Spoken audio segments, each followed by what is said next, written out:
नमस्कार विद्यार्थी मित्रांनो, आवाड एज्युकेशनल अकॅडमीच्या ऑनलाईन यूट्यूब चॅनलमध्ये आपलं सर्वांचं पुन्हा एकदा स्वागत. आज आपण सेल बायोलॉजी मधला प्लाझ्मा मेम्ब्रेन हा टॉपिक बघणार आहोत. This plasma membrane is also known as cell membrane. Cell membrane म्हणजेच सेलचं जे काही आवरण आहे त्याला आपण सेल मेम्ब्रेन असं म्हणतो. मग सेल मेम्ब्रेन जे आहे ते सेलच्या आता ॲनिमल सेलच्या सगळ्यात बाहेरचं प्रोटेक्टिव्ह लेअर आहे ना. आणि कारण ॲनिमल सेलमध्ये सेल वॉल नसते आणि मग प्लांट सेलच्या सेल वॉलच्या आत असलेलं मेम्ब्रेन आहे ना.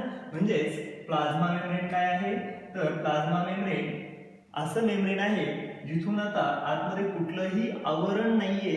आतमध्ये काय आहे, डायरेक्टली सायटोप्लाझम आहे ज्याला आपण कलेक्टिव्हली प्रोटोप्लाझम म्हणतो. आणि या प्रोटोप्लाझमचा जे काही आउटर लाईन आहे इज कॉल्ड सेल मेम्ब्रेन. लक्षात घ्या, ॲनिमल सेलमध्ये सगळ्यात बाहेरचा घटक आणि ज्या केसेसमध्ये सेल वॉल असते त्याच्यामधला सगळ्यात आतलं membrane. Okay, this is known as plasma membrane और सेल मेम्ब्रेन.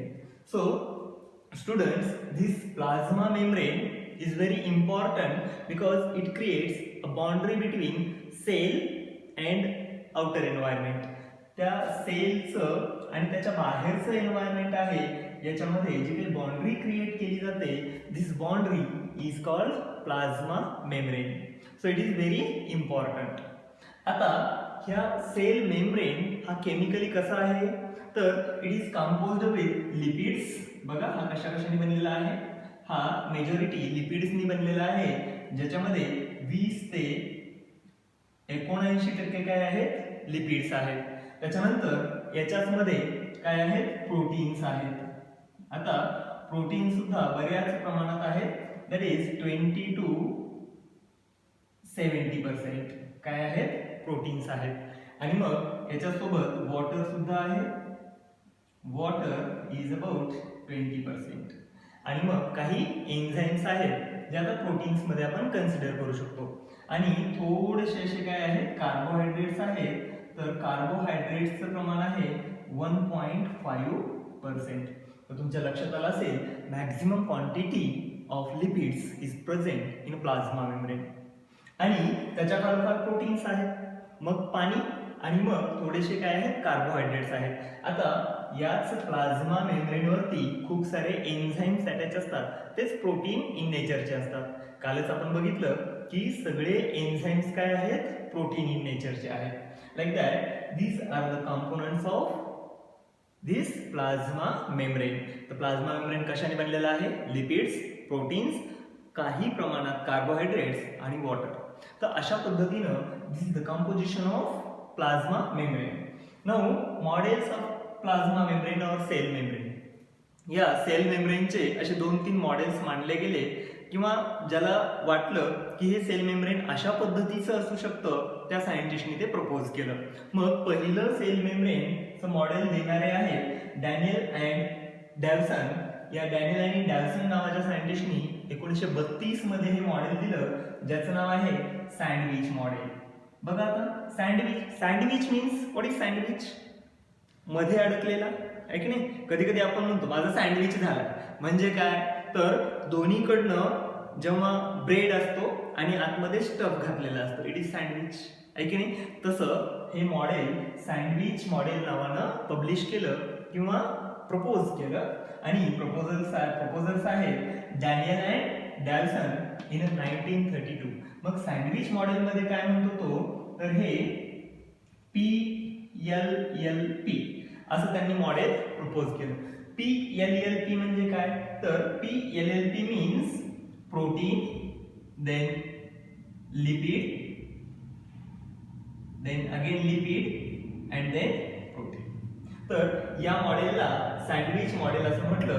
2 प्रोटीन आणि मध्ये काय आहे, लिपिड, हे सँडविच केसमध्ये आहे. सो अशा प्रकारचं मॉडेल कोणी मांडलं, डॅनियल आणि डॅल्सन, ज्याला आपण सँडविच मॉडेल म्हणून काय केलं ते पब्लिश केलं. So that is in the form of PLLP. पण हे मॉडेल तेवढंसं ॲक्सेप्ट केलं नाही आणि त्याला सपोर्टिव्ह नेचर सुद्धा नव्हतं किंवा ते त्याला पब्लिश किंवा त्याला तेवढा सपोर्ट देऊ शकले नाही, सायंटिफिकली प्रूव्ह करू शकले नाही. आणि म्हणून त्याच्यानंतर पुन्हा एक मॉडेल मांडलं गेलं, त्या मॉडेलला युनिट मेम्ब्रेन कन्सेप्ट मॉडेल म्हटलं गेलं. आता युनिट मेम्ब्रेन कन्सेप्ट म्हणजे काय, तर हे मॉडेल जे मांडलं ते रॉबर्टसन नावाच्या सायंटिस्टने मांडलं.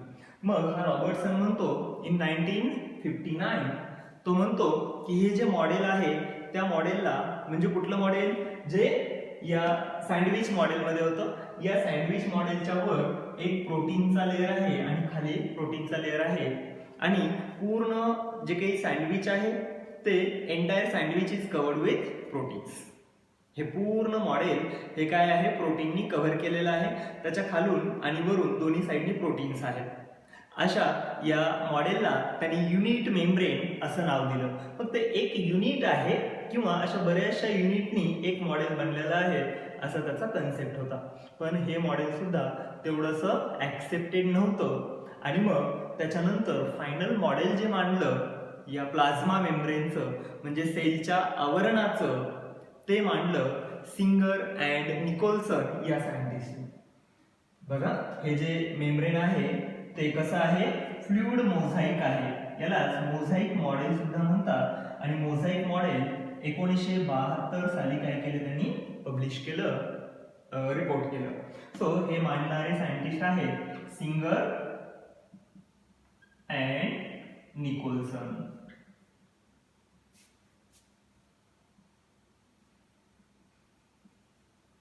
या सिंगर आणि निकोलसन नावाच्या सायंटिस्टनी 1972 साली हे मॉडेल मांडलं. आणि या मॉडेलमध्ये ते म्हणतात की it is a fluid mosaic like model, और it is fluid mosaic model also known as Singer Nicolson model of plasma membrane. मग त्यांचा कन्सेप्ट असा आहे की हे जे मॉडेल आहे ते फ्लुइडी आहे आणि मोझाईक लाईक स्ट्रक्चर आहे. जसं की समुद्रामध्ये तरंगणारे आईसबर्ग दिसतात आपल्याला, आईस क्यूब दिसतात, त्याप्रमाणे त्या समुद्र म्हणजे समुद्राचं पाणी म्हणजे लिपिड्स, आणि त्याच्यामध्ये जे आईस क्यूब्स दिसतात ते म्हणजे प्रोटीन्स, आणि ते जसं मूव्ह होत असतं तशा प्रकारचं हे स्ट्रक्चर आहे, आणि त्याला त्यांनी नाव दिलं फ्लुइड मोझाईक मॉडेल. बघा, ते जसं तरंग तयार होतात की नाही, तसे तरंग आपल्या या प्लाझ्मा मेम्ब्रेनमध्ये असतात, असं कन्सेप्ट मांडणारे होते सिंगर अँड निकोलसन. तर यांनी जे मॉडेल मांडलं ते वर्ल्ड वाईड ॲक्सेप्ट झालं. त्याला सायंटिफिक बेस होता, किंवा ते प्रूव्ह करू शकले होते की हे मॉडेल अशा पद्धतीचं आहे. आता हेच सिंगर अँड निकोलसन यांनी मांडलेलं मॉडेल मी इथं काढण्याचा प्रयत्न केला. या फिगरमध्ये आपण बघतोय की हा एक लेअर आहे आणि त्याच्या खालोखाल हा दुसरा लेअर आहे. सो यालाच आपण बाय लेअर किंवा लिपिड बाय लेअर मॉडेल असे म्हणतो. लिपिड बाय लेअर मॉडेल का, तर हा एक लिपिडचा थर आहे आणि हा दुसरा लिपिडचा थर आहे. लिपिडचे दोन थर आहेत म्हणून लिपिड बायलेअर मॉडेल. ओके, मग याच लिपिड बायलेअर मॉडेल मध्ये आता हे लिपिडचे जे स्ट्रक्चर आहे त्या लिपिडमुळे त्याला काय मिळतेय, फ्लुइडिटी मिळतेय. ते कसं असं फ्लेक्झिबल आहे.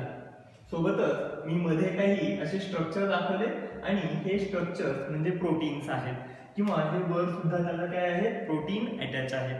सो हे जे लिपिड मोझाईक किंवा लिपिड बायलेअर मॉडेल आहे, हे मॉडेल अशा हेड आणि टेल्सनी तयार झालेलं आहे. हे बघा, हे असं वर एक गोल, याला हेड असं नाव दिलंय आणि याला अशी एक टेल आहे ना. हे असं आणि हे पुन्हा इकडून हे हेड आणि पुन्हा हे टेल. सो असं हे स्ट्रक्चर आहे. So heads are away from each other and tails are near to each other. Tails जवळजवळ आहे तर हेड्स कसे आहेत, दूर दूर आहेत. मग हा एक लिपिड आहे आणि हा दुसरा लिपिड आहे. लिपिड बायलेअर, लिपिडचे दोन लेअर आहेत, याला हेड असं म्हणतात. तर ही जी टेल लाईक स्ट्रक्चर आहे, इट इज टेल, शेपटासारखे म्हणून टेल, इट इज टेल. आता लक्षात घ्या, हेड कसा आहे, हेड हायड्रोफिलिक आहे. Head is hydrophilic, it is hydrophilic. Hydrophilic, philic means water lovable है ना, जो पाण्याच्या जवळ आहे. And tail is hydrophobic. इथं हा कसा आहे, फोबिक आहे, म्हणजे away from water. Phobic, phobia, phobia म्हणजे भीती वाटणे है ना. तर याला कशाची, पाण्याची भीती वाटते. मीन्स दिस इज फोबिक, हा away from water and hydrophilic near the water.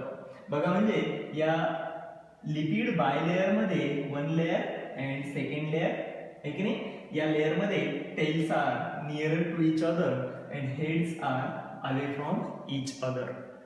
अशा प्रकारे हे जे काही प्रपोज केलेलं मॉडेल आहे ते प्रेझेंट आहे.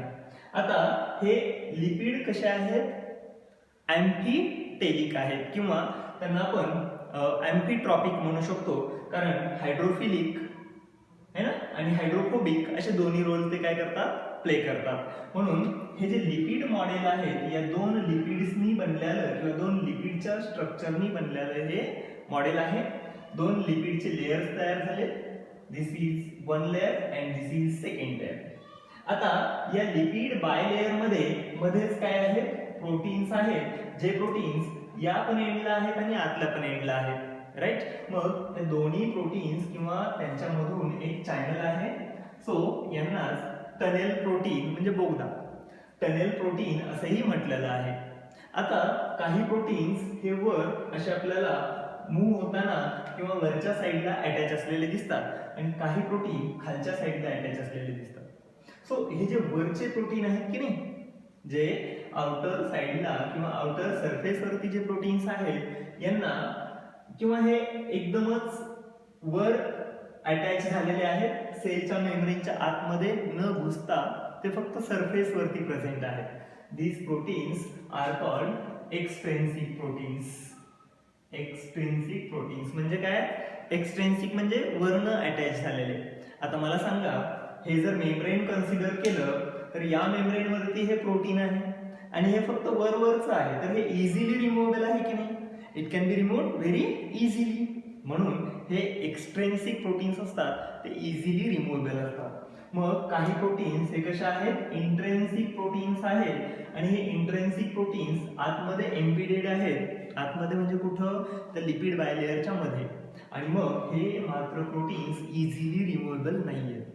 मग असे हे इंट्रिन्सिक आणि एक्सट्रिन्सिक असे दोन प्रकारचे प्रोटीन्स त्याच्यामध्ये प्रेझेंट असतात. कोणाच्या मध्ये, त्या लिपिड बायलेअरच्या मध्ये. इथं लिपिडचं प्रमाण जास्त आहे आणि प्रोटीनचं थोडंसं कमी आहे, राईट. सो हे जे लिपिड्स आहेत ते लिपिड्स फ्लुइडिटी किंवा त्याला फ्लेक्झिबिलिटी प्रोव्हाइड करतात. तर प्रोटीन्स, आता हे जे प्रोटीन्स आहेत ना, हे प्रोटीन्स या मेसेज कन्व्हर्टर किंवा मेसेंजर प्रोटीन्स म्हणून काम करतात. म्हणजे आता याच्यामध्ये सेल असणार आहे नाही का, याच्यामध्ये काय आहे, न्यूक्लियस असेल, सगळे सेल ऑर्गॅनेल्स असतील आणि यांचं आवरण हे असेल. मग इथं सायटोप्लाझम असेल. मग एखादा बाहेरून आलेला मेसेज इथं काय केला जाईल, या मेसेंजर प्रोटीन्सच्या द्वारे ऍक्सेप्ट केला जाईल and it can be transferred towards the nucleus. म्हणजे हे काय असेल, सिग्नलिंग मॉलिक्युल्स असतील, आहे की नाही. आणि हे सिग्नलिंग मॉलिक्युल्स बाहेरचा सिग्नल आतमध्ये न्यूक्लियस पर्यंत प्रोव्हाइड करतील किंवा बाहेरचे काही जे घटक असतील त्यांना आतमध्ये घेण्यासाठी या फ्लुइड मोझाईक मॉडेलमुळे हेल्प होईल आणि हे रिकग्नायझर्स असतील. हे वरचे एक्सट्रिन्सिक और इंट्रिन्सिक प्रोटीन्स काय असतील, रिकग्नायझर्स, त्यांना ओळखणारे असतील. सो अशा पद्धतीनं या काही प्रोटीन्स आणि लिपिड्सच्या स्ट्रक्चरनी बनलेलं काय आहे, फ्लुइड मोझाईक मॉडेल आहे, जे सिंगर आणि निकोलसन या सायंटिस्टनी 1972 साली प्रपोज केलं. So this model is world wide accepted model आणि याच मॉडेलला फायनली आपण काय केलंय, ॲक्सेप्ट केले. So these lipids are present in 2 layers.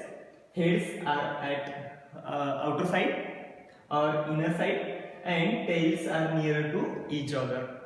मध्ये त्याच्यामध्ये प्रोटीन्स आहेत, जे प्रोटीन्स एक्सट्रिन्सिक प्रोटीन्स किंवा इंट्रिन्सिक प्रोटीन म्हणून ओळखतो आपण त्यांना.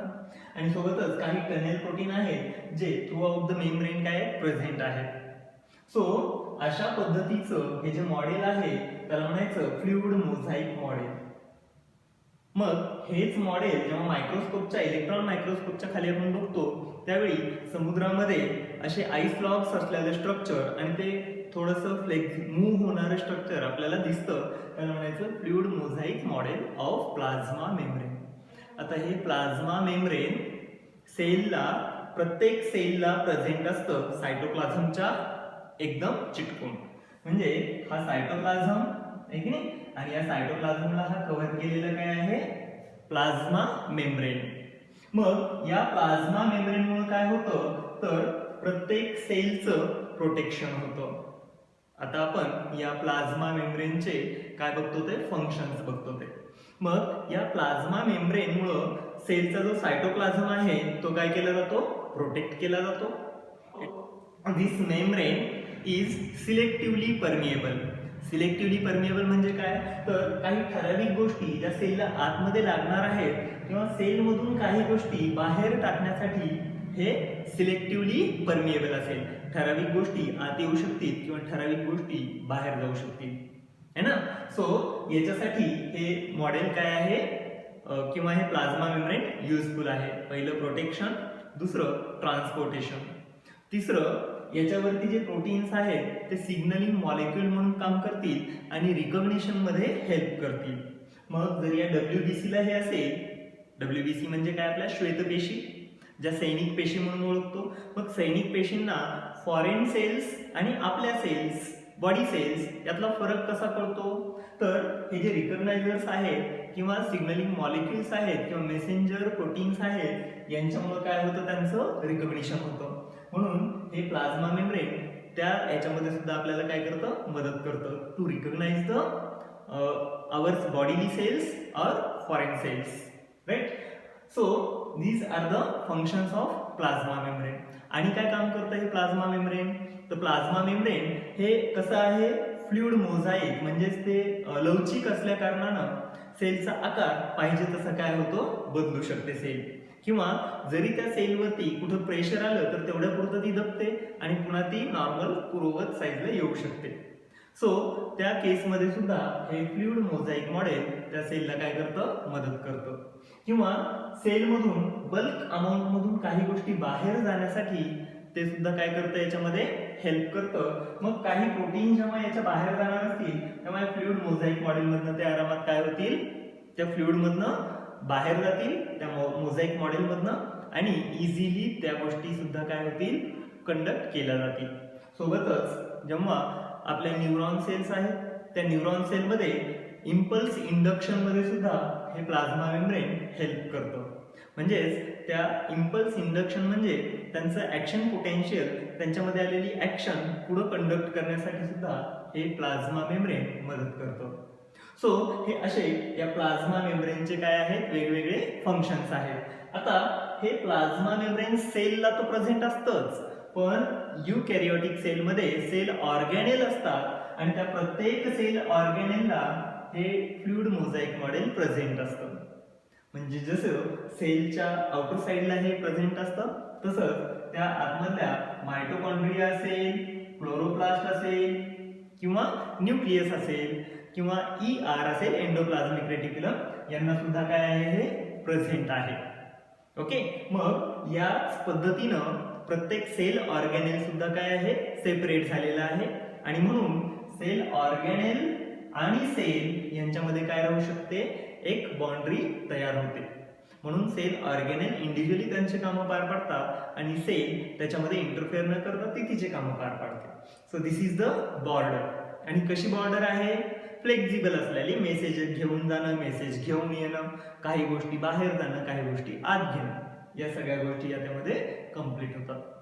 तसंच काही ठिकाणी हेच प्लाझ्मा मेम्ब्रेन त्या सायटोप्लाझम मध्ये मूव्ह होतं, त्याला आपण मेसोसोम असं म्हणतो. आणि या मेसोसोम वरती काही फंक्शन्स पार पाडले जातात, जसं की फोटोसिंथेसिस असेल किंवा प्रोकॅरियोट्स मध्ये, किंवा मग रायबोझोम सुद्धा या प्लाझ्मा मेम्ब्रेनला काय असतात, अटॅच असतात.